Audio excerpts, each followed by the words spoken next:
ভাইরা শুনে রেখে দেন, মক্কার কাফিররা সবাই দলবদ্ধ হয়ে আবু তালেবের কাছে চলে গেলেন। ও আবু তালেব, তুমি কি জানো না আমাদের বাপ দাদাদের ধর্মের উপরে আঘাত আনতেছে? তুমি শুনে রাখো ও আবু তালেব, তুমি জেনে রাখো, আমাদের লাত মানাত উজ্জা কাবা শরীফের ভিতরে যে প্রতিমূর্তি আছে, জানো না তোমার ভাতিজা তাদের কি মন্দ বলে? তোমার ভাতিজা তাদেরকে অসম্মানীয় কথা বলে। ও আবু তালেব,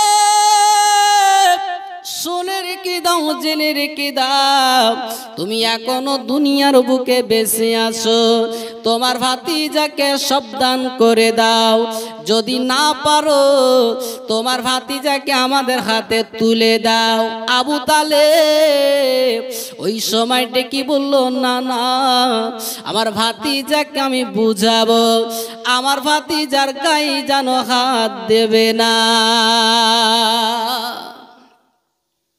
আল্লাহর নবী আমার, দিনের নবী আমার, আল্লাহ পাকে দিন প্রচার করেন, মানুষদের দাঁড়ে দাঁড়ে যায়, মানুষের কাছে গিয়ে গিয়ে বলে, মক্কার কাফের মুশরিকরা আবু তালেবের কাছে এসে যখন নালিশ জানালো, আবু তালেব আমার বিশ্ব নবীকে ডেকে বললেন, ও ভাতিজা শুনে রেখে দাও, জেনে রেখে দাও, ও ভাতিজা মক্কাবাসীরা তোমার উপরে যে দোষারোপ করে, তোমাকে শত্রুর চোখে দেখে, ও ভাতিজা তুমি যে দিন প্রচার করতেছ, যে কলেমাটা প্রচার তুমি করতেছ, এই কলেমা প্রচার থেকে তুমি পিছিয়ে আসো।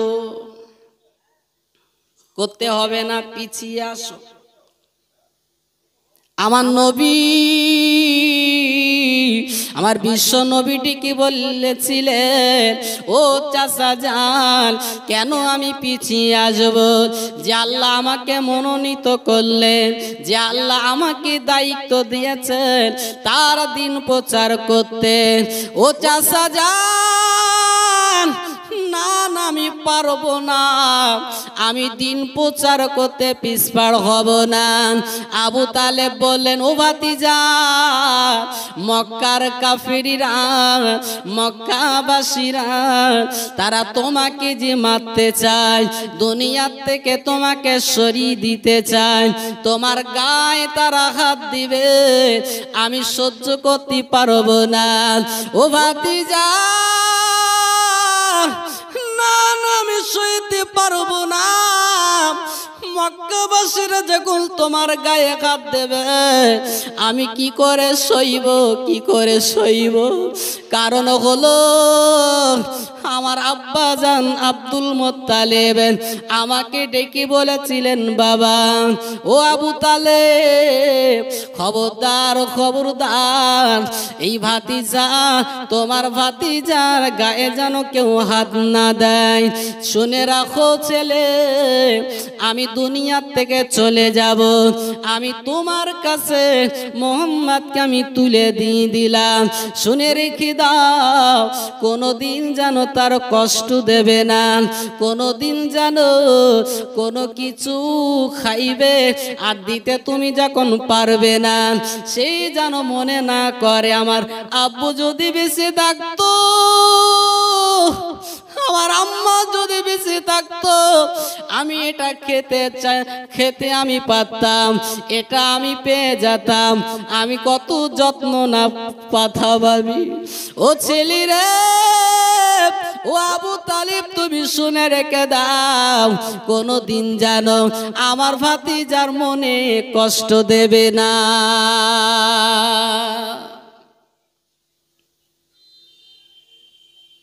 আব্দুল মুত্তালিব বলেছিলেন, বাবা কোনদিন যেন মুহাম্মাদের উপরে কোনো বিপদ না আসে, তুমি থাকতে যেন তার কোনো রকমের অসুবিধা না হয়।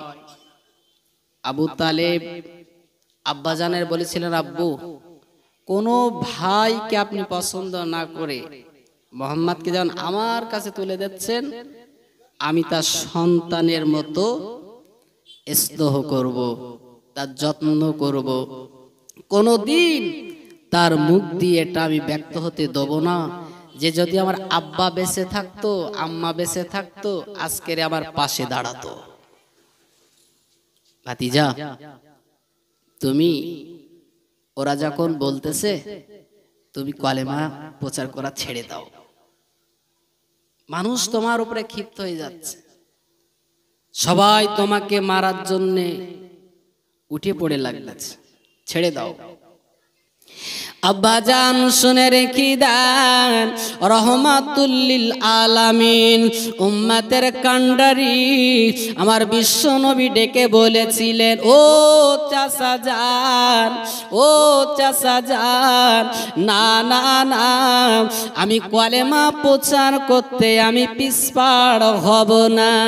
ও চাচা যান, মক্কাবাসীরা যদি আমার এক হাতে চন্দ্র এনে দেয় আর এক হাতে যদি সূর্য এনে দেয়, ও চাচা যান তুমি শুনে রেখে দাও, জেনে রেখে দাও, তবু আমি কলেমা প্রচার থেকে পিছপড় হব না।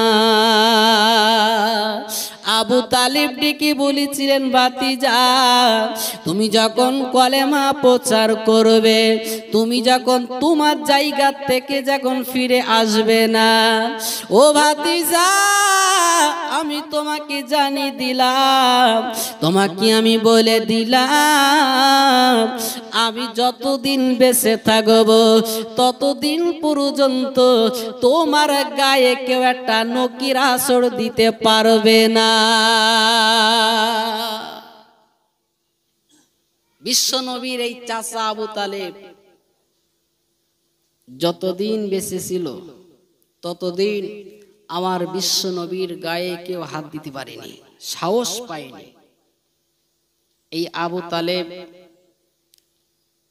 আমার বিশ্ব নবীকে বিরাট স্নেহ করতেন, খুব যত্ন করতেন, মহব্বত করতেন। যখন আবু তালেব মৃত শয্যায়, আবু তালেব হাঁটতে পারছে না, আবু তালেব চলতে পারছে না, এবার যেন দুনিয়ার বুক থেকে বিদায় নেবে, মৃত শয্যায়, তো বিশ্ব নবী আস্তে আস্তে গিয়ে বলছে, চাচা যান আপনার সময় মনে হচ্ছে হয়ে আসছে, তো আপনি তো কলেমা পড়লেন না, দুনিয়াতে চলে যাবার আগে কলেমাটা পড়ে দাও। আবু তালেব চুপ করে শুয়ে আছে, কোনো কথার উত্তর দিচ্ছে না। আল্লাহর নবী আমার, বিশ্ব নবী আমার হারের চাচার গলা কানা জোড়ে ধরেছেন, ও চাচা যান, ও চাচা যান শোনেন, আপনি দুনিয়া থেকে চলে যাবেন, সারা জীবন আমাকে এত যত্ন আপনি করলেন, আপনি না খেয়ে আমাকে খাবিয়েছেন, ও চাচা যান আপনি দুনিয়াতে চলে যাবেন, আপনি আমাদেরকে ফেলে চলে যাবেন, চাচা যান অন্তত কলেমাটা পড়ে আপনি দুনিয়া থেকে যান। ও চাচা যান আপনি যদি কলেমা না পড়ে যদি চলে যান, আপনার ঠিকানা জাহান্নাম হয়ে যাবে। ও চাচা যান জাহান্নামের আগুন আপনি শুইতে পারবেন না। ও চাচা যান ওই ময়দানে মাহশারে যেদিনই কেউ কারুর হবে না। ও চাচা যান আল্লাহ পাকের ফেরেশতারা যখন আপনার গলা ধাক্কান দিতে দিতে দিতে জাহান্নামে যেদিন নিক্ষেপ করে দেবে, ও চাচা যান আমি সইতে পারবো না, ও চাচা যান, আমার সামনে আপনাকে জাহান্নামের আগুনে ফেলে দেবে।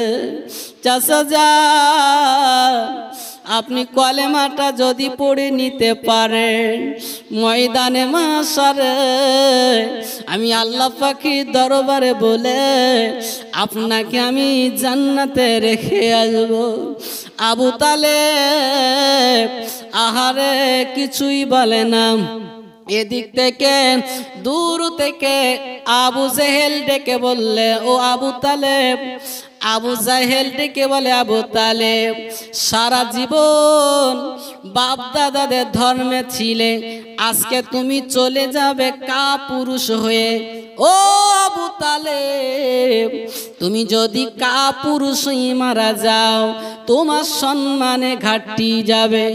ভাইরা শুনে রেখে দেন, আমার নবী তাকে হেদায়েতের জন্য বলেন, কলেমা পড়ার জন্য তালকিন দেন। আর এদিকে আবু জেহেল মানা করতেছে, কলেমা পড়ো না, যদি কলেমা পড়ো কাপুরুষ হবে। আর এতদিন বাপ দাদা ধর্মে ছিলে, বাপ দাদার ধর্ম কলঙ্ক করবে, কলঙ্কিত করবে।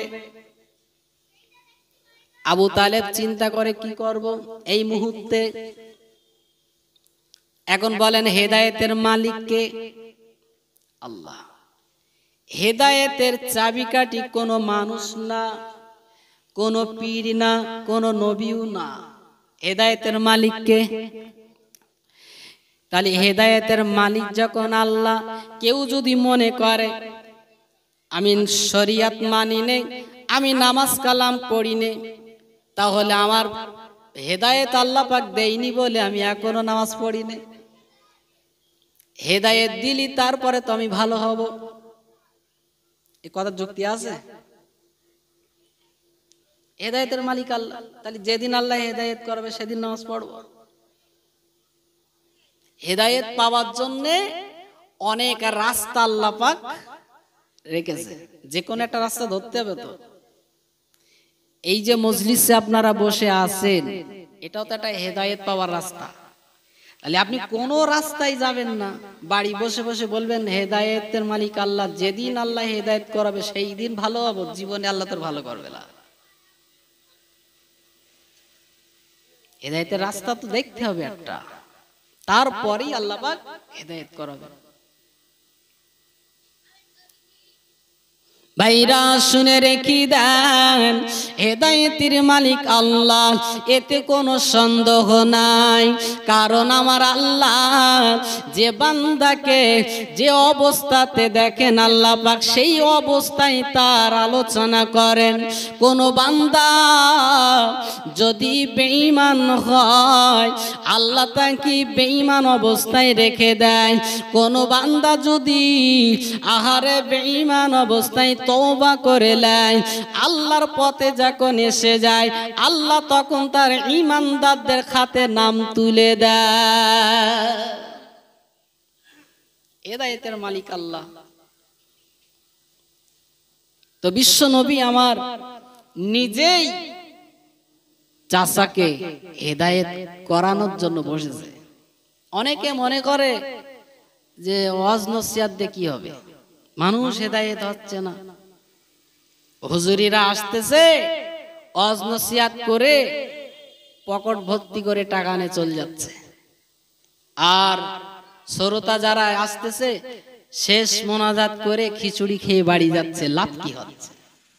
এরকম বলে না? বলে বলে কি হবে? আরে ভাই, হেদায়েতের মালিক আল্লাহ, কোনো হুজুর না, কোনো আলেম না যে মজলিসে এসে সব হেদায়েত করাই যাবে।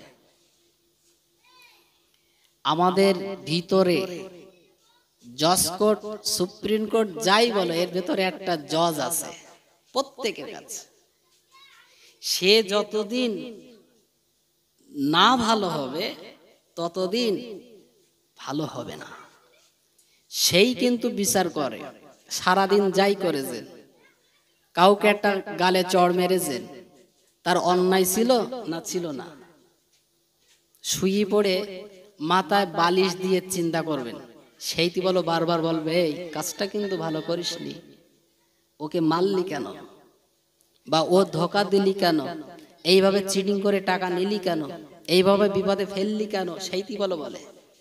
কিন্তু নফস আমার বলতেছে না ঠিক করিছি, ঠিক আছে, না এটা করলি তো আমার এটা আর হতো না। এই মনের সাথে যে কথা বলতে না পারবে, মন যদি তার ভালো না হয় সে ভালো হবে না। জোর করে কাউকে হেদায়েত করানো যায় না।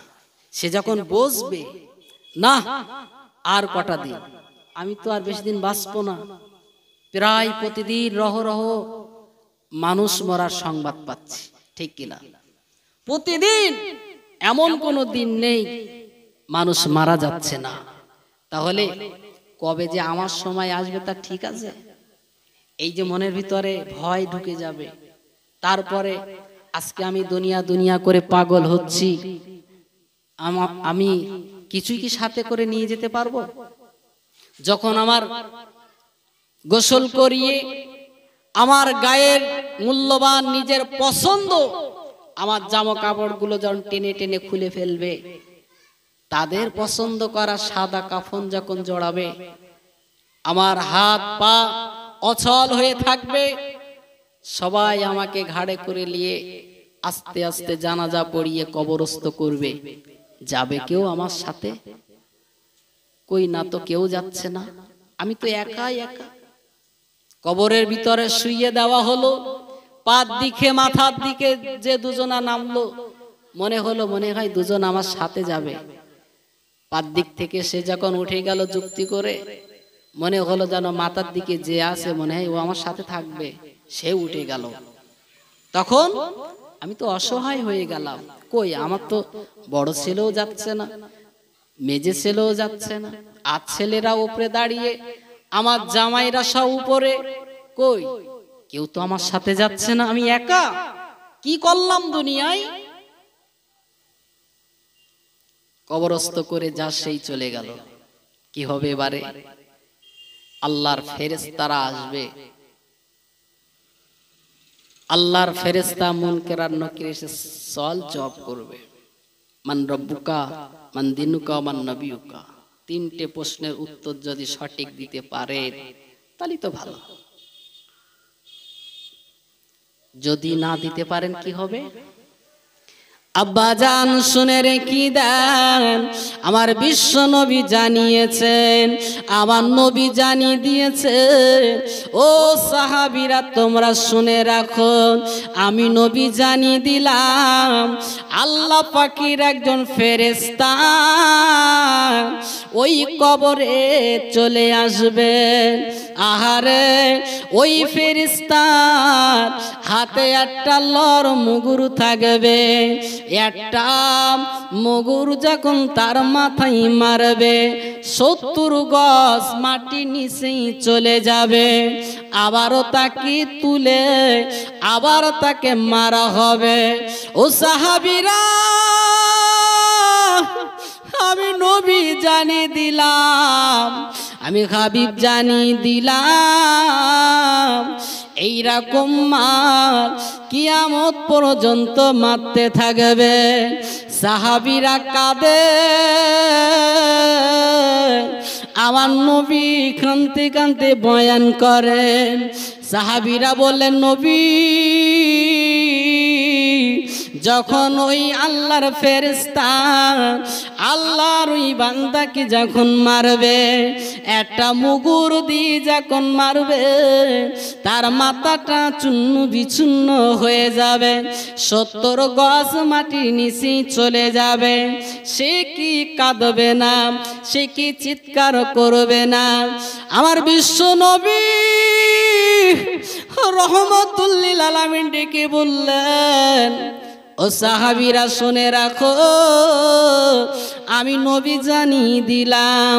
সে এত জোরে জোরে চিল্লাবে, এত জোরে জোরে আর্তনাদ করবে, দুনিয়ার বুকে ইনসান আর জিন, মানব আর দানব, মানুষ আর জিন ব্যতীত তামাম পৃথিবীর যত মখলুক আছে সবাই জানতে পারবে। মানুষ আর জিন এরাই শুধু জানতে পারবে না। এই জন্য দেখবেন কোন কবরে যদি আযাব হয়, সেই কবরের পাশে যদি কোন চতুষ্পদ প্রাণী যদি বেঁধে রাখেন, দেখবেন দড়ি ছিঁড়ে সেখান থেকে পালাই যায়।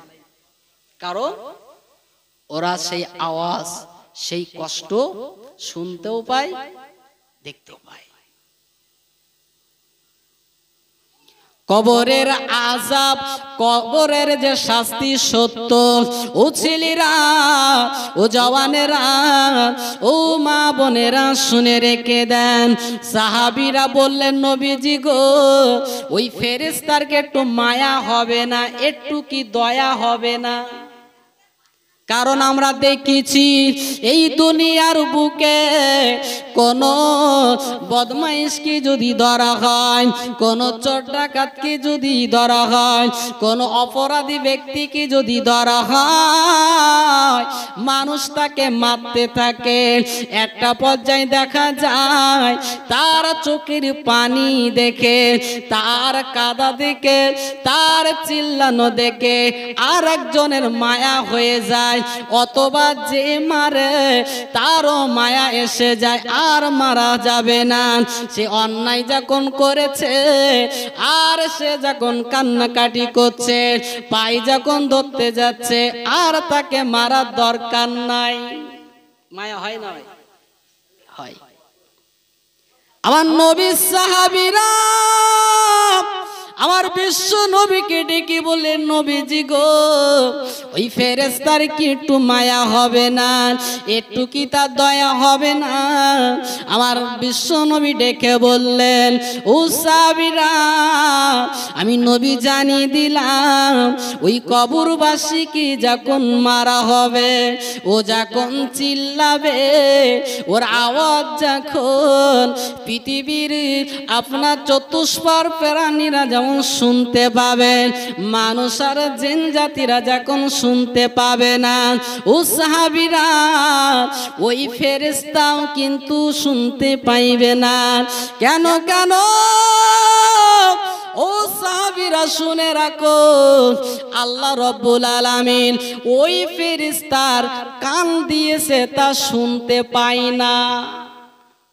কালা ফেরেশতা, কালা। এর যে মারতেছে আর এর যে মার খাচ্ছে, চিল্লাচ্ছে, এই আওয়াজ ওই ফেরেশতা শুনতে পাচ্ছে না। কান আছে তা শুনতে পাই না। আমার নবী সাহাবীরা ডেকে বললেন, তার তো চোখ আছে, সে তো দৃশ্য দেখে অন্তত একটা মার হয়তো কম মারতে পারেন। আহারে, আমার বিশ্ব নবী ডেকে বললেন, ও সাহাবীরা শুনে রাখো, আমি নবী জানিয়ে দিলাম, আমি হাবিব তোমাদের জানিয়ে দিলাম, ওই ফেরেশতার যেমন কান আছে তা শুনতে পায় না, ওই ফেরেশতার আল্লাহ চোখ দিয়েছে তা সে দেখতে পায় না। অন্ধ ফেরেশতা। তাই যার কান আছে শুনতে পায় না, চোখ আছে যে দেখতে পায় না, তার কি কোনো মায়া হবে? ও ছেলেরা, ও যুবক জনেরা, এসব কথা শুনে, এসব হাদিসের কথা শুনে মিথ্যা বলো না। কত মানুষ দুনিয়ার বুকতে চলে গেছেন, তারা তো চলে গিয়েছে, আমরা কেউ কোনো খবর নিতে পারি না। যারা দুনিয়ার বুক থেকে বিদায় নিয়েছেন, ওই ময়দানে মাহশারে সেই দিনে তো হিসাব কিসাব হবে।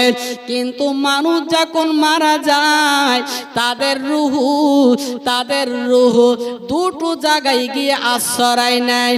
একটা জায়গা হলো আলা ইল্লিন, আর একটা জায়গা না আলা সিজ্জিন। ক জায়গায়? দুটো ঘর করা আছে। ভালো আত্মাগুলো আলা ইল্লিনি স্থান পায়, আর খারাপ আত্মাগুলো আলা সিজ্জিনি আশ্রয় নেয়। আলা ইল্লিন যে ঘরটা আছে, ওই ঘরে ভালো আত্মাগুলো থাকে। ও ছেলেরা, ও জওয়ানেরা, ও মা বোনেরা, শুনে রেখে দেন। আলা ইল্লিন জান্নাতের নিকটবর্তী যে ঘর, ওইখানে ওই ঘরটা করা আছে। একটা মুহূর্তে জান্নাতে ঠান্ডা হাওয়া ওই আলা ইল্লিন ঘরের ভিতর দিকে প্রবাহিত হয়, তারা শান্তিতে থাকে। আহারে আলা সিজ্জিন যে ঘরটা রয়েছে, ওই জাহান্নামের নিকটবর্তী, মাঝে মাঝে মাঝে ওই জাহান্নামের গরম হাওয়া ওই ঘর দিয়ে যখন বাতাস করে প্রবাহিত হয়, আর রূহগুলো যেন ঝলসে যায়, এই কষ্টটা দিতে থাকে। ও ছেলেরা, ও যুবক জনেরা, ও মা বোনেরা, শুনে রেখে দেন। এই দুই প্রকারের আত্মা ভিতরে, আহারে দুই প্রকারের আত্মা, ওরা আল্লাহ পাকের দরবারে বলে, আল্লাহ আমরা দুনিয়ার বুকে যেতে চাই। যা ভালো আত্মা তারাও যেতে চায়, আবার খারাপ আত্মা তারাও দুনিয়ার বুকে আসতে চায়। আল্লাহ আবারও দুনিয়ার বুকে পাঠিয়ে দেন। আল্লাহ যারা আলা সিজ্জিন যে আত্মাগুলো আছে, যে রূহগুলো আছে, তারা দুনিয়ার বুকে আবার আসতে চায়। আল্লাহ দুনিয়ায় যাব, আমরা এবারে গিয়ে আমরা নামাজ কালাম পড়ব। আল্লাহ তোমার শরিয়াত আমরা মানব। এ আল্লাহ জীবনে নামাজ কালাম পড়িনি, এবারে একবার পাঠিয়ে দেন আল্লাহ। না না, আমরা দুনিয়া দুনিয়া আর করব না। আল্লাহ আমরা মেলায় আর ঘুরব না, রাস্তায় রাস্তায় ঘুরিয়ার সময় নষ্ট করব না। এই আল্লাহ তোমার সন্তুষ্টির জন্য আমরা ইবাদত বান্দিগি করে তামাম জিন্দেগিটা অতিবাহিত করে দেব। এই রব্বুল আলামিন অন্তত একবার দুনিয়ায় পাঠিয়ে দেন। আমার আল্লাহ পাক ডেকে বলবেন, না না তোদেরকে আমি অনেক সময় দিয়েছিলাম, তোদেরকে আমি আল্লাহ নির্দিষ্ট টাইম দিয়েছিলাম, কি 70 বছর, কি 50, কি 45, কি 25, কি 42। ও বান্দারা, আর তোদেরকে সময় দেওয়া হবে না, আবার নতুন করে দুনিয়ার বুকে তোদেরকে পাঠাবো না। ও ছেলেরা, ও জওয়ানেরা, ওই দিনেই ওয়াজ মনে পড়বে, যেদিনে আল্লাহ পাকের দরবারে আমরা বলবো, আল্লাহ দুনিয়ায় আর একবার যেতে চাই। আল্লাহর পাঠাবে, আর এক প্রকারের আত্মা তারা কেন বলবে? তারা তো ভালো জায়গায় আছে, ওরা কেন বলবে আল্লাহ দুনিয়া করতে যাব? তারা তো জান্নাতি মানুষ। কেন বলছে? ওই সমস্ত আত্মারা যেমন তেমন আত্মা, রুহু না। ওই সমস্ত রুহুরা আহারে আল্লাহ দরবারে বলবে, আল্লাহ আমরা আবারও দুনিয়ার বুকে যেতে চাই। কেন কেন দুনিয়ার বুকে আবার যাবে? তোমরা তো জান্নাতি, তোমরা জান্নাতে যাবে। রোহরা বলে, আল্লাহ আমরা এই জন্য যেতে চাই, আমরা দুনিয়ার বুকে ইসলাম কি কায়েম করার জন্য, কলেমা কি জিন্দা করার জন্য আমাদের জীবন কি আমরা কুরবানি করেছিলাম। এই আল্লাহ আবার দুনিয়ার বুকে যাব, আবার দুনিয়ার বুকে গে তোমার ইসলামের জন্য আমরা জান কুরবান করে দেব।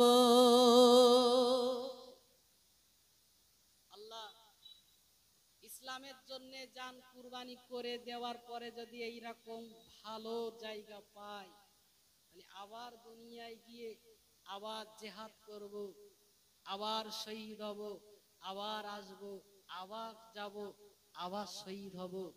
আল্লাহ বললেন, বান্দা না, আর নতুন করে দুনিয়ায় পাঠাবো।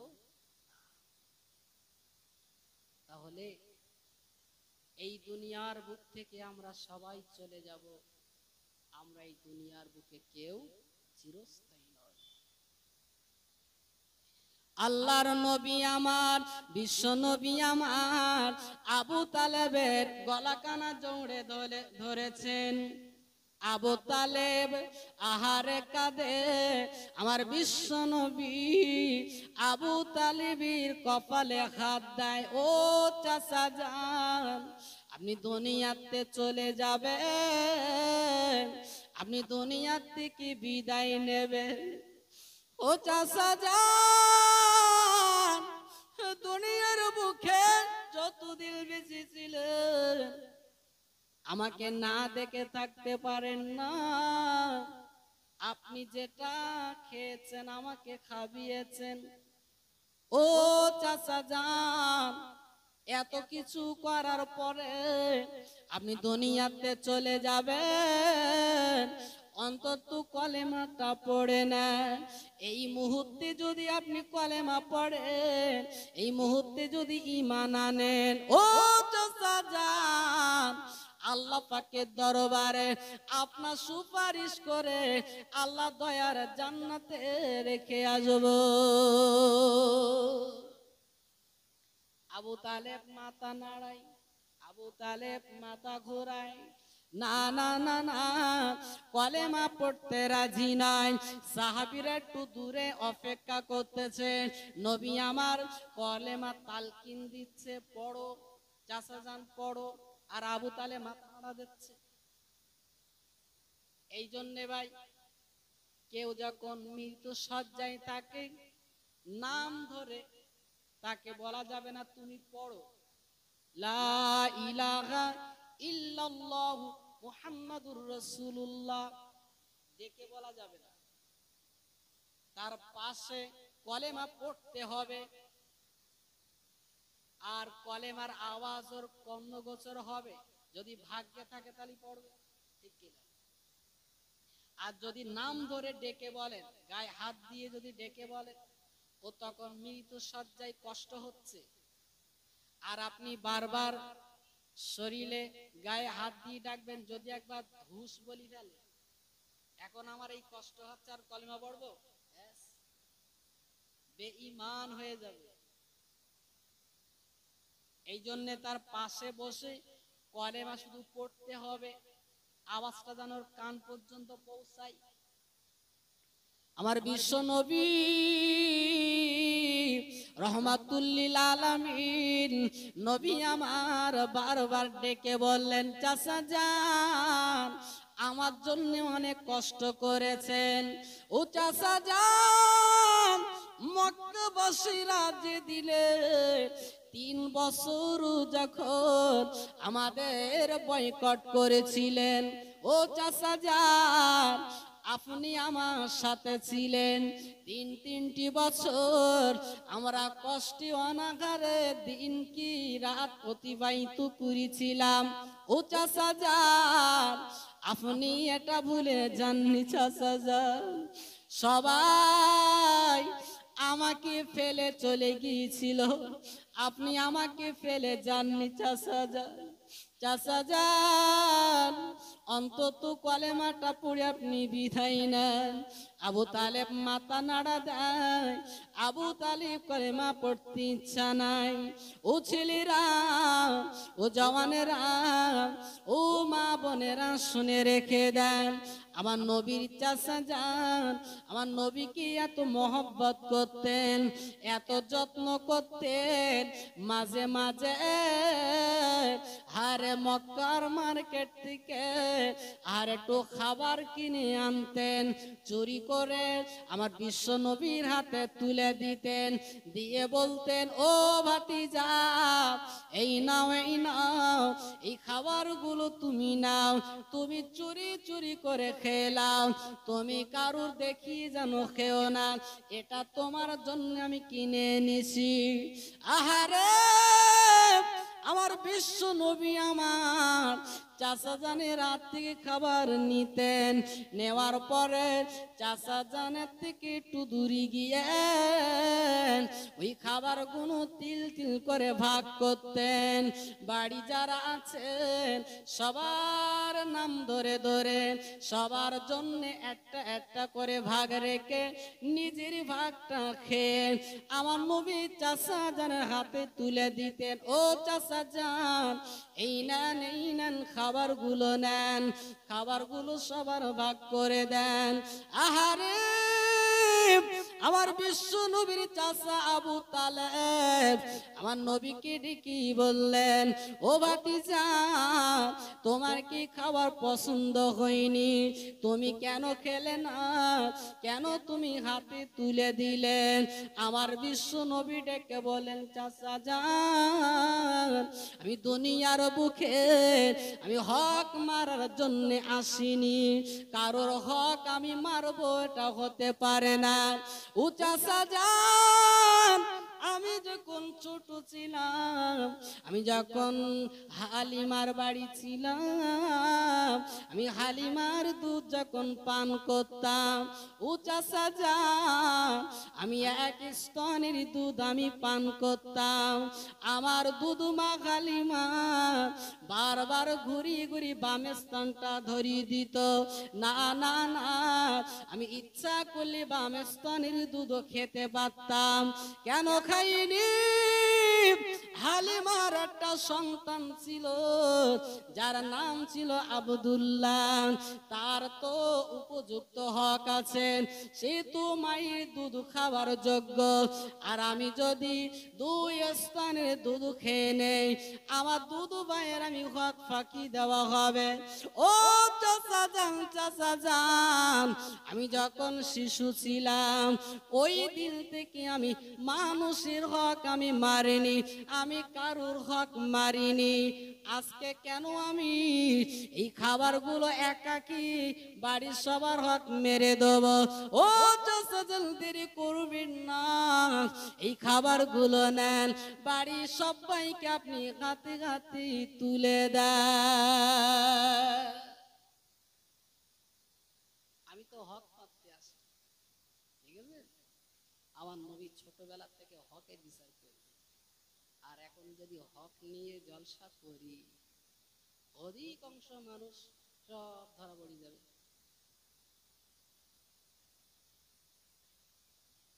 হক মারার লোক অনেক আছে ভাইরা আমার। হক হচ্ছে দুই প্রকার, হকুল্লাহ, হকুল ইবাদ, বান্দার হক আর আল্লাহর হক। আল্লাহর হক গুলো কি? আল্লাহ যেগুলো হুকুম করেছে সেইগুলো আপনার মানতে হবে। আল্লাহ পাকের ফরজ হুকুমগুলো আপনার মানতে হবেই হবে। এটা নবী যেটা বলেছে করতে, সেগুলো আপনার পালন করতে হবে। আপনি যদি আল্লাহ পাকের হক না মারেন, আল্লাহর হক আপনি মেরেছেন, আল্লাহ পাকের কাছে যদি বলেন, আল্লাহ আপনি আমার ক্ষমা করে দাও, আমার বয়স প্রাপ্ত হওয়ার পর থেকে আমি সেইভাবে তোমার হকগুলো আদায় করতে পারিনি, আল্লাহ আমি এখন থেকে আপনার হকগুলো সব পালন করব, আল্লাহ ক্ষমা করতে দেবে। কোন বান্দা যদি কোন মানুষের হক মারে, আর সে যদি 5 ওয়াক্ত নামাজ পড়ে, হজ করে, হজের সব কাজগুলো যদি আদায় করে, আর আল্লাহ পাকে যদি দোয়া করে, আল্লাহ আমার ক্ষমা করে দাও, মাফ করে দাও, আল্লাহ পাক বলে, এই বান্দা আমি আমারটা ক্ষমা করে দিয়েছি, কিন্তু আমার আর একটা বান্দা যে হক মেরেছিস তার কাছে আগে যা, সে যদি ক্ষমা করে দেয় আমি আল্লাহ ক্ষমা করব। আমল নামায় অনেক ইবাদত বান্দিগি থাকতে পারে, অনেক কিছুই থাকতে পারে, কিন্তু বান্দার হক আদায় করতে হবে। ভাইরা শুনে রেখে দেন, আমি বিস্তার করে বলার আর সময় পাবো না। আমার বিশ্ব নবী রহমাতুল লিল আলামিন নবী আমার চাচা জানের গলা কানা জোরে ধরেছেন, ও চাচা জান, আপনার সময় এসে যাচ্ছে, আপনি চলে যাবেন, অন্তত কলেমাটা পড়ে বিদায় নেন।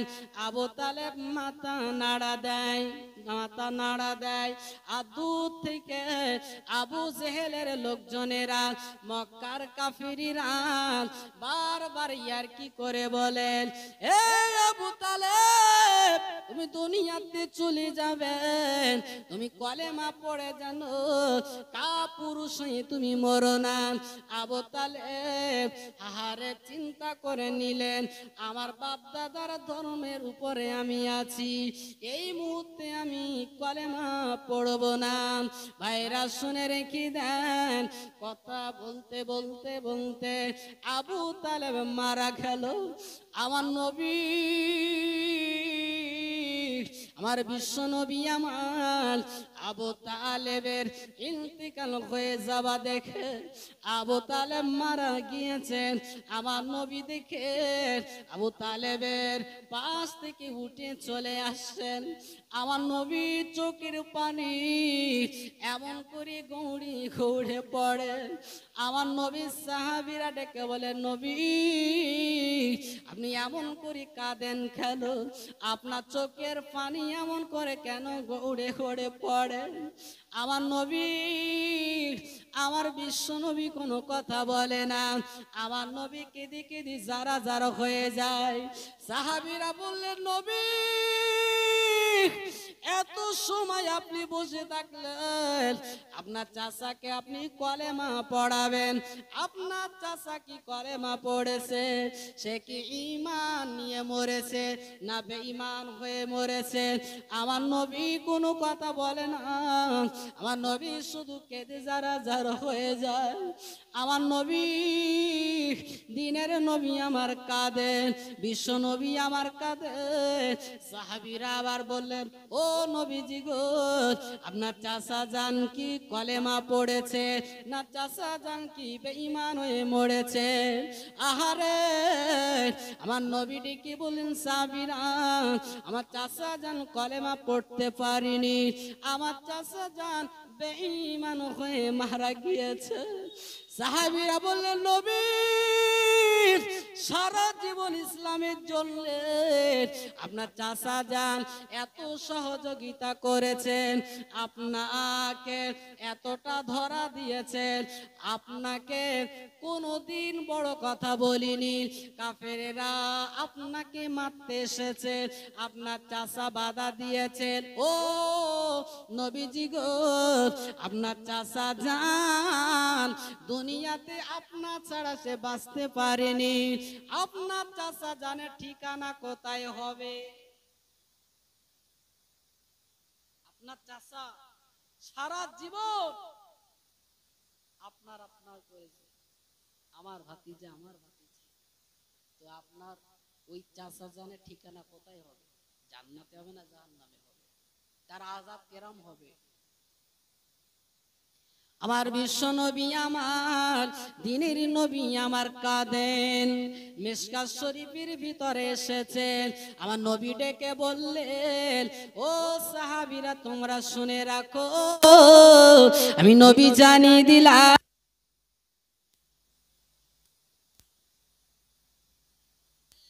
আমার আল্লাহ পাক এক একজনের এক এক রকম শাস্তি দেবেন। তবে হাসরের মাঠে সবচাইতে নির্মমানের শাস্তি আমার চাচা জান পাবে।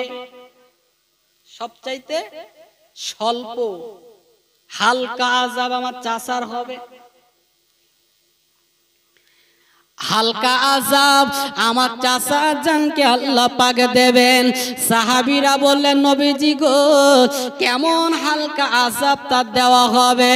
আমার বিশ্ব নবী দিনের নবী আমার ডেকে বলেছিলেন, ও সাহাবীরা শুনে রাখো, আমি নবী জানিয়ে দিলাম আমার চাচা জানের সবচাইতে হালকা আযাব এটাই দেওয়া হবে। আহারে, দুটো জুতো আল্লাহ পাক আমার চাচা জানের পায়ে পরিয়ে দেবেন। ওই দুটি জুতো হলো আগুনের দুটো জুতো, দুখানা জুতো আমার চাচা জানের পায়ে যখন পরিয়ে দেবে, ওই জাহান্নামের আগুন দিয়ে পোড়ানো ওই উত্তপ্ত আগুন ওই জুতো যখন পড়বে, আমার চাচা জান ময়দানে মাহশরে ছটপট ছটপট করবে। আহারে, আমার চাচা জানের এই এমন আযাব হবে যে আযাবটা হলো ওই দুটো জুতো যখন পাই দিয়ে দেবে আর ওই আগুনের তেজে আমার চাচা জানের মাথার ঘিনুগুলো থকবক থকবক করে ফুটবে। আহারে, কান্দি নাক দিয়ে বার হয়ে যাবে। আমার চাচা জান চিল্লে চিল্লে বলবে, ও হাসরবাসীরা তোমরা শুনে রাখো, জেনে রাখো, আমার এত পরিমাণে কষ্ট হয়, আমার এত পরিমাণে আযাব হয়, যত জাহান্নামীরা আছে, যত মানুষ আযাবের ভিতরে আছে, সব চাইতে বড় আযাব, বড় শাস্তি যেন আমার হচ্ছে।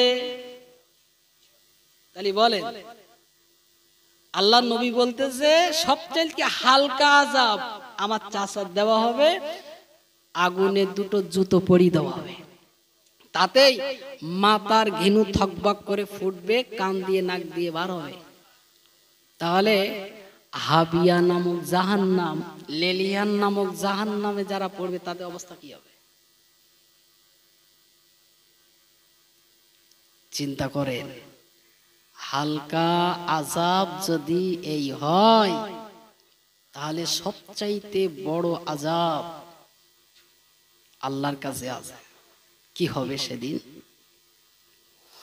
ভাইরা শুনে রেখে দেন, এই জন্য আপনাদের কাছে বলবো, দুনিয়ায় আমরা চিরস্থায়ী না, এই দুনিয়া আমাদের ছাড়তে হবে। এই দুনিয়া আমাদেরকে ছেড়ে আল্লাহর কাছে ধরা দিতে হবে। আমার আল্লাহ পাক এই দুনিয়ার বুকে আমাদেরকে পাঠিয়েছেন শুধু দুনিয়া দুনিয়া করার জন্য না। আল্লাহ পাকের ইচ্ছা, আল্লাহ পাক কোরআন শরীফ ভিতরে জানিয়ে দিয়েছেন, আল্লাহ পাক জানিয়ে দিয়েছেন, ওমা খলাকতুল জিন্না ওয়াল ইনসা ইল্লা লিয়াবুদুন।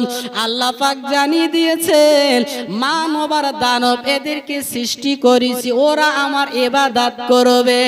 ও ছেলেরা, ও যুবক জনেরা, ও মা বোনেরা, তাই আমরা দুনিয়ার বুকে এসেছি। আল্লাহ পাক আমাদেরকে পাঠিয়েছেন এই দুনিয়ার বুকে আল্লাহর ইবাদত বান্দিগি করতে হবে, আল্লাহর সন্তুষ্টিমূলক কাজ আমাদের করতে হবে। না না, শুধু দুনিয়া দুনিয়া করলে হবে না।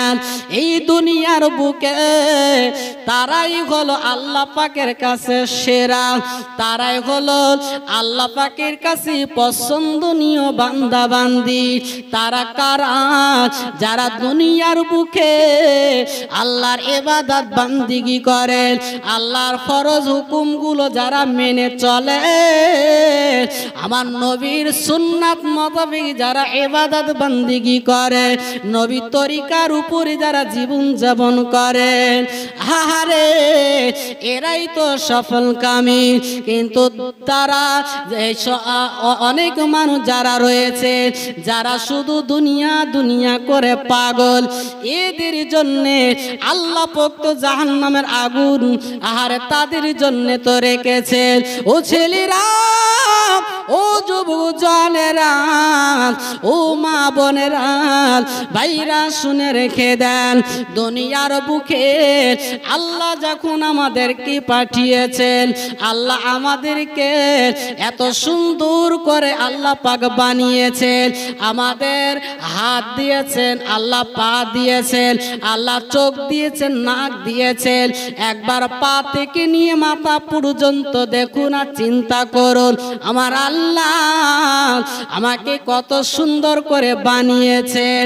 আহারে, দুনিয়ার বুকে আমাদের চলতে ফিরতে আল্লাহ পাক রাস্তাঘাট দিয়েছেন। আহারে, ঘর বাড়ি বাঁধার জন্য জমি আল্লাহ পাক আমাদের জন্য দিয়েছেন। আমার আল্লাহ এই দুনিয়ার বুকে সব কিছু আমাদের জন্য দিয়ে বলছেন, কাইফা তাকফুরুনা বিল্লাহি। আমার আল্লাহ পাক জানিয়ে দিলেন, হে বান্দারা, আমাকে তোরা কি করে অস্বীকার করিস? হে বান্দারা, ওরে আমার বান্দিরা, আমার ইবাদত থেকে তোদেরকে কে সরিয়ে রাখলো? আমার আল্লাহ পাক জানিয়ে দিলেন, কাইফা তাকফুরুনা বিল্লাহি ওয়া কুনতুম আমওয়াতান। আমার আল্লাহ পাক জানিয়ে দিলেন, বান্দা, তোরা তো সব ছিলি মৃত। আমরা সবাই মৃত ছিলাম, আমরা সবাই মৃত ছিলাম। আল্লাহ পাক বলছে, কাইফা তাকফুরুনা বিল্লাহি ওয়া কুনতুম আমওয়াতান। বান্দা, একটু চিন্তা করলেন, তো জন্মের আগে কেউ কি বুঝেছিল তুই একজন ডাক্তার হবি, মাস্টার হবি, তুই ছেলে হবি না মেয়ে হবি, তুই দুনিয়ার বুকে আসবি? কেউ জানতো? তোদের অস্তিত্ব বলে কিছুই ছিল না। বান্দা, তুই দুনিয়ার বুকে আসার আগে তোর জন্য আমি রিজিক, তোর জন্য সব কিছু জিনিস আমি আল্লাহ পাক আগাম পাঠিয়ে দিয়েছি। একটু জোরে হবে না? আল্লাহ পাককে চেনার জন্য দুনিয়ার বুকে আল্লাহ পাক কত কিছুই না রেখেছে। দেখেন, কেউ যদি মনে করে আল্লাহকে দেখতে পাচ্ছি না, তা বিশ্বাস করবো কি করে? কিছু কিছু ধর্মীয় মানুষ আছে, তারা তাদের প্রভুকে সামনে রেখে উপাসনা করে, ইবাদত করে, কিন্তু আমরা সামনে আমরা কাউকে রাখিনি। আমরা এক আল্লাহর উপরে বিশ্বাস করি। আল্লাহ কোথায় আছে? আরশে আজিমে। এখন প্রশ্ন হতে পারে, না দেখে বিশ্বাস করা যায়? হ্যাঁ ভাই, এমন কিছু আছে আমরা না দেখে বিশ্বাস করি। যেমন এক এক ফুলের ঘ্রাণ এক এক রকম, আছে না নেই? আচ্ছা, ওই যে সেন্ট, সুগন্ধ আমরা কোনো দেখতে পাইছি? বিশ্বাস কেন করি? আমরা যে প্রতিনিয়ত নিঃশ্বাস নিচ্ছি, অক্সিজেন নিচ্ছি, যেটা বার করছি কার্বন ডাই অক্সাইড, এই যে হাওয়া, এই যে অক্সিজেন আমরা নিচ্ছি, ফেলছি, কোনোদিন কি দেখতে পাচ্ছি? বিশ্বাস করি কিনা? তাহলে বান্দা, এটা তুমি বিশ্বাস করলে, ফুলের ঘ্রাণ, ফুলের সেন্ট তুমি বিশ্বাস করলে, আমি এক আল্লাহ আছে আমার বিশ্বাস করলে না? বান্দা, একবার চলে যাও আমার জমিনে, তোমরা ঘুরে দেখো, আমি আল্লাহ আমাকে চেনার জন্য কত কিছু নিদর্শন রেখেছি। ও ছেলেরা, ও জওয়ানেরা, ও মা বোনেরা, শুনে রেখে দেন, আপনি যদি মাঠে চলে যান, আপনি যদি খেতে চলে যান, দেখবেন যারা আখ চাষ করে, দেখবেন লাইন ভাবে আখ চাষ করে। ওই আখের জমিতে দেখবেন আপনার নিম গাছও হয়েছে। আপনি চলে গেলেন, একটা আখ ভেঙে আপনি খাইলেন, মিষ্টি পাইলেন। ওই আখ গাছের গোড়ায় নিম গাছও হয়েছে, আপনি ভেঙে গালে দেবেন, মিষ্টি পাবেন। কেন? তো একই সার মাটি পেয়েছে, একই রোদ, একই বৃষ্টি, একই পানি, সব পেয়েছে, কিন্তু আখ মিষ্টি পেলে আর নিম গাছ ভেঙে গালে দিয়ে তুমি তিতো পেলে, ও বান্দা চিন্তা করলে না এক জমিনে আমি কি সুন্দর বানিয়েছি, এটা দেখে বিশ্বাস করলে না আমি আল্লাহ আছি কি নেই, ইবাদত কার করতে হবে, চিন্তা করলে না? ভাইরা শুনে রেখে দেন, আমার আল্লাহ পাক কত কিছুই নিদর্শন দিলেন, আপনি আরো দেখবেন। চাষি ভাইরা যদি থাকেন আপনারাই বুঝতে পারবেন আল্লাহ পাক আমাদের আহারে ক্ষেত কামারে কত সবজি আল্লাহ পাক আমাদেরকে দিয়েছেন। একটা সবজির নাম করি আমরা, যেটা খুব সুন্দর করে আমরা রান্না করে আমরা মাছ দিয়ে ফাইন করে আমরা খাই, সেটা হলো আপনার পটল। ঠিক কিনা? এই পটল ভোরবেলা জাতীয় ফুল শোভাতে, ফুল যদি না শোভান তাহলে সেই পটল কি হয়? তাহলে আপনি ওই পটলে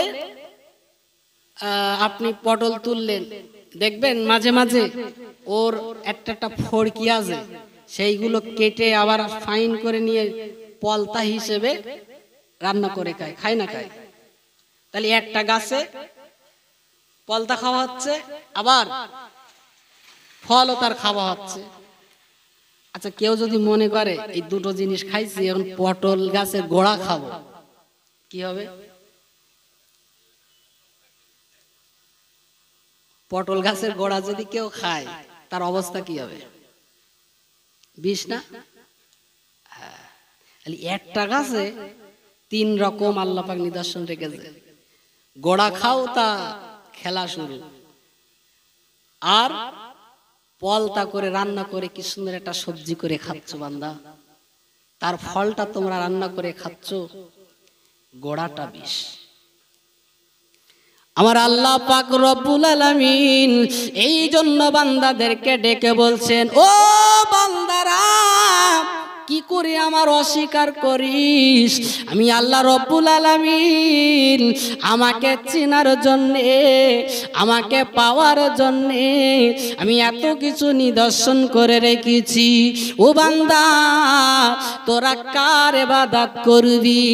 আমার ইবাদত করবি না, কার ইবাদত তোরা করবে? ও বান্দা, আমার নিয়ামত গুলো তোরা ভক্ষণ করবি আর আমার শুকরিয়া আদায় করবি না। ভাইরা শুনে রেখে দেন, আমার আল্লাহ রব্বুল আলামিন আমাদেরকে কত সুন্দর নিয়ামত রেখেছে। আমার আল্লাহ পাক আমাদের জন্যে আপেল, নাশপাতি, কাঁঠাল এমন করে ফল পাকুড়গুলো আল্লাহ পাক পাঠিয়েছে, কি সুন্দর করে প্যাকেট করে। আপেল খাবেন, খোসা আছে, আপনি কাঁঠাল খাবেন, কাঁঠালটা দেখবেন সুন্দর একটা খোসা আছে, ওর ভিতরে কি সুন্দর করে আল্লাহ পাক আমাদেরকে উপহার দিচ্ছে। ভাইরা শুনে রেখে দেন, যদি আরো চিন্তা করেন, আমাদের বাড়ির পাশে, আমাদের ঘরের পাশে, রাস্তার পাশে নারকেল গাছ আছে, দেখেন 2 তলা 5 তলা 10 তলা এমন করে নারকেল ডাবের ভিতরে পানিটা কি করে ঢোকে, আবার ওই ডাব পেড়ে এনে আপনি তার মুখ যখন কাটবেন ফুস করে পানি বার হবে, হয় না হয়? তাহলে কি চাপে আল্লাহ পাক ওর ভিতরে পানিটা ঢুকাচ্ছে, ও তো যা তাই পানি না, ওটা নিয়ামত আল্লাহ পাকের। একটু জোরে হবে না সুবহানাল্লাহ? এই বান্দারা, তোদের শরীর অসুস্থ হবে, তোদের শরীর গরম হয়ে যাবে, তোদের শরীরকে সুস্থ রাখার জন্যে আমি আল্লাহ পাক তোদের জন্যে আমি আখ রেখে দিয়েছি শরবত হিসাবে। ও বান্দা, তোদের শরীর গরম হয়ে যাবে, আমি আল্লাহ পাক রব্বুল আলামিন ঠান্ডা রাখার জন্যে ডাব রেখেছি। ডাবের পানি তো রাখে তোদের লিভার, তোদের শরীর ঠান্ডা রেখে তোরা কি করবি? তোরা আমার ইবাদত বান্দিগি করবে। এই বান্দারা, ওরে আমার বান্দিরা, তোদেরকে আমি আল্লাহ পাক এত কিছু নিয়ামত দিলাম, আমার তোরা শুকরিয়া আদায় করিস না। বান্দারে, একবার তোরা কি চিন্তা করলি না?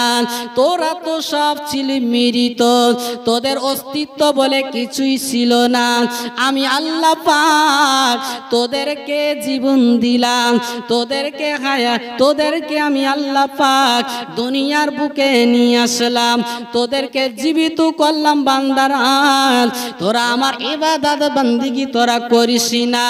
এই বান্দারা, ওরে আমার বান্দিরা, তোমরা শুনে রেখে দাও, জেনে রেখে দাও, তোমরা যখন আমার নিয়ামত গুলো উপভোগ করার পরে তোমরা আমার শুকরিয়া আদায় করলে না, বান্দা, তোদের জন্য আমি আল্লাহ পাক 7 খানা জাহান্নাম বানিয়ে রেখেছি। ওই জাহান্নামের আগুনে তোদের যেতে হবে। কটা জাহান্নাম? 7টা। যারা দুনিয়ার বুকে আল্লাহর ইবাদত বান্দিগি করবে, আল্লাহ পাকের হুকুমগুলো যারা মানবে, নবীর তরিকা অনুযায়ী যারা ইবাদত বান্দিগি করবে, ময়দানে মাহশারে আমার আল্লাহ রব্বুল আলামিন তাদের জন্য 8 খানা বেহেশত রেখেছে। 8 খানা জান্নাতের ভিতরে যে কোনো জান্নাত আল্লাহ পাক তাদের নসিবে কবুল করে দেবে। একবার দরুদ শরীফ পড়েন, আল্লাহুম্মা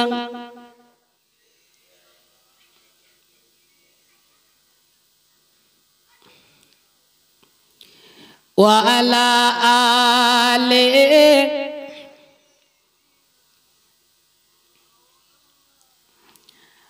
আমার ভাইরা, এই জন্যে আমাদের প্রত্যেকের আমাদের উচিত সেই আল্লাহর ইবাদত বান্দিগি করা। ভাইরা আমার, আমাদের দুনিয়ার বুক থেকে বিদায় নিতে হবে। এই দুনিয়ায় আমরা কেউ চিরস্থায়ী থাকবো না। সেদিকে লক্ষ্য করে আল্লাহর ইবাদত বান্দিগি করার জন্য নিয়ত করে নেন। আল্লাহ সন্তুষ্টমুখী কাজ করুন। আল্লাহ পাক আমাদেরকে প্রত্যেকে যেন হেফাজত হেদায়েত করেন। বলুন সকলে আল্লাহুম্মা আমিন। এই পর্যন্ত বলে আমার বক্তব্য শেষ করছি। বলার ভিতরে ভুল ভ্রান্তি যদি হয় আমাকে ক্ষমা করবেন, আমার জন্য দোয়া করবেন, আমি আপনাদের জন্য দোয়া করব। আল্লাহ যেন আমাকে আপনাদের সকলকে ঈমানে আমলে তারাক্কি দান করেন। বলুন সকলে আল্লাহুম্মা আমিন। উচ্চ আওয়াজে দরুদ শরীফ। আল্লাহুম্মা সাল্লি আলা। হ্যালো, নারায়ে তাকবীর। আচ্ছা, আল্লাহর নাম দিতে কি অসুবিধা হচ্ছে নাকি? আমি তো একবার আল্লাহ নামাজ পাই।